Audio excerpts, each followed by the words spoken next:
Eu te prometo que amarei na saúde, na doença, na miséria, na fortuna, na alegria, na tristeza. Sabe quanto tempo você tem para reciclar um pensamento que te machuca e te fere, para que ele não seja registrado, mas nos dividimos em milhares de feudos, de currais intelectuais, inclusive religiosos.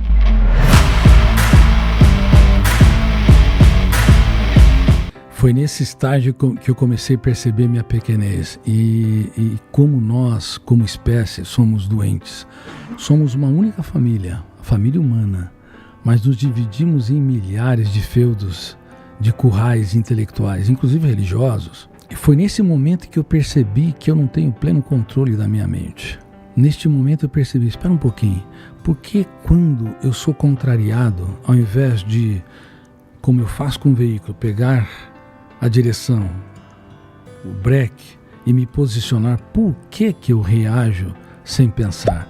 Que mecanismos são esses que faz com que pais perdem o controle quando contrariado pelos seus filhos, ou casais que prometem diante de uma plateia: eu te prometo que amarei na saúde, na doença, na miséria, na fortuna, na alegria, na tristeza, por todos os dias eu minto que eu te amarei. Porque ninguém ama em todos os momentos. Então o que nos leva a muitas vezes perder o autocontrole? Aí, quando eu comecei a estudar o gatilho da memória, temos um gatilho que dispara, te faz você abrir milhares de janelas e você entende cada verbo que eu conjugo o tempo espacialmente. Como é que você o faz em frações de segundo? Pensa um pouco, Igor. Nós estamos em São Paulo. Você conseguiria, de olhos vendados, sair daqui e encontrar o endereço de um amigo do outro lado da cidade? Absolutamente impossível. Impossível. E imagine você sem GPS, sem apoio, sem ninguém, sem esbarrar em nenhum obstáculo. Realmente impossível. Mas como é que você encontrou a palavra impossível? Se a cidade da memória é milhares de vezes, ou milhões de vezes mais complexa que a cidade de São Paulo. Quando eu comecei a entender isso, eu comecei a perceber humildade. Humildade quer dizer humus. Humus é a parte mais nutritiva da terra. São os primeiros 5 centímetros. Nós temos que ter humildade para nos reinventar, humildade para aprender com os nossos erros, para nos colocar no lugar dos outros, para perceber que mesmo uma pessoa com depressão, que perdeu o prazer de viver, não é um ser humano que quer matar a vida, ou quando pensa em suicídio, quer matar a sua dor, sua angústia, sua autopunição. Ou uma pessoa com um ataque de pânico, tem uma sensação súbita e urgente que vai morrer ou desmaiar. Não é uma pessoa frágil, uma pessoa tão complexa que quando detona o gatilho, abre uma janela aqui e fecha o circuito da memória, 86 bilhões de células entram em estado de alerta, com trilhões de interconexões para preservar a vida. Então, quando eu comecei a perceber como a nossa espécie é complexa e como nossa educação é cartesiana, racionalista, bombardeia o córtex cerebral com milhões de dados, mas não nos ensina a pilotar a aeronave mental, não me ensina a me recolher e perguntar quem me ofendeu, por que me ofendeu, não me ensina a impugnar cada pensamento perturbador. Sabe quanto tempo você tem para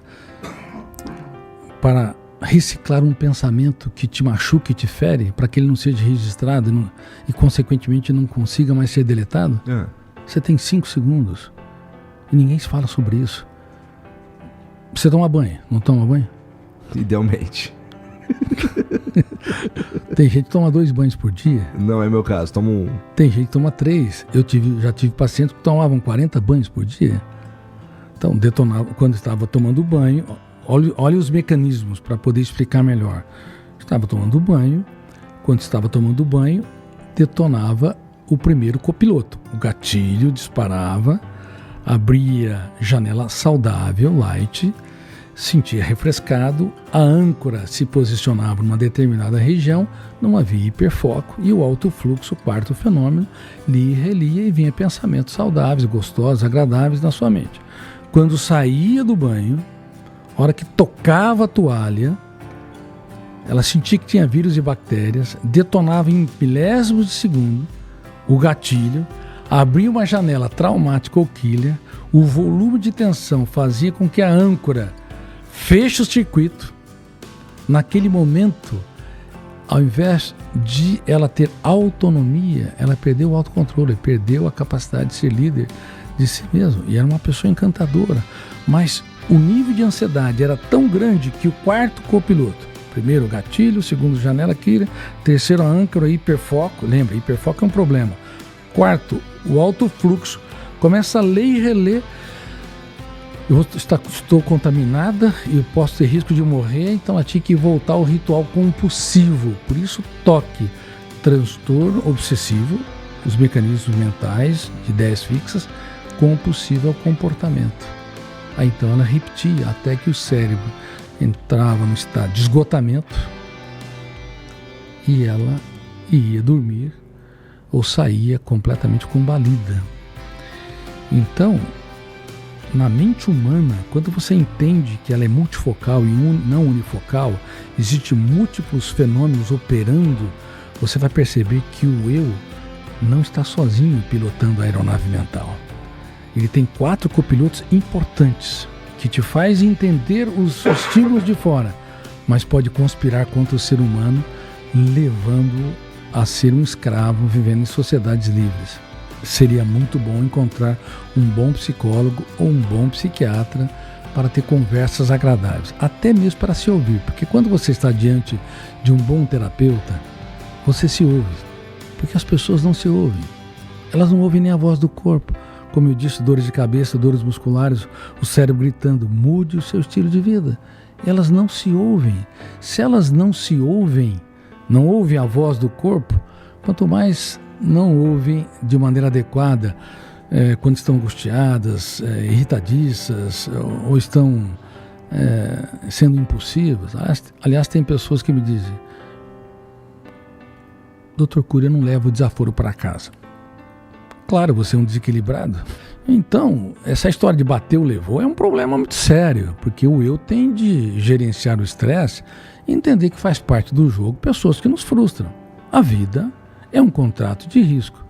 Risos e lágrimas, aplausos e vaias, sucessos e fracassos fazem parte da história de cada ser humano. Lembra, você falou que está há 4 anos e meio, você tem todo o teu sucesso, um grande sucesso, um notável sucesso no país. Mas um dia o sucesso acaba. O sucesso normalmente dura 2 anos, raramente 5 anos e excepcionalmente 10 anos. Eu sempre achei que não ia ser lido depois de 2 a 3 anos, porque não tinha grandes expectativas. O meu objetivo era contribuir com a comunidade. Aí passou 5 anos, passaram-se 10 anos, 20 anos, mas 20 e pouco, né? Eu me preparei para ser apenas um escritor que contribui com a humanidade. 23 anos escrevendo. Claro que eu escrevo há 40 anos, porque eu escrevi 17 anos um livro só, que é a Teoria da Inteligência Multifocal, entendeu? Mas, sabe, o gostoso é isso. O teu compromisso é ter o sucesso para ser feliz, relaxado, tranquilo. Quando você tem esse compromisso, a vida ganha mais musculatura, ela ganha mais densidade. Porque muitos adquirem uma casa, um apartamento, tem casas, tem residências, tem camas, mas não dormem. Tem mesa farta, às vezes, mas mendigam pão da alegria, porque criticam demais, apontam falhas. Você sabia que quem critica demais está apto para consertar máquinas? Quem aponta erros excessivamente está apto para conviver com aparelhos, mas não para formar mentes brilhantes. Por isso, uma das ferramentas que eu digo nesse livro, Mentes Saudáveis, Lares Felizes, junto com o Marcos Araújo, que é um futurologista do morar, eu falo que nós temos que mudar a era do apontamento de falhas para a era da celebração dos acertos. Eu lapido frases, porque para mim não apenas o conteúdo é importante, mas a estética é importante, para provocar o leitor, para ele se interiorizar, para que ele entenda que eu estou falando algo que faça sentido, para que ele possa Ter um eu que questione os seus pensamentos, impugne ideias perturbadoras e proteja a sua emoção nos focos de tensão.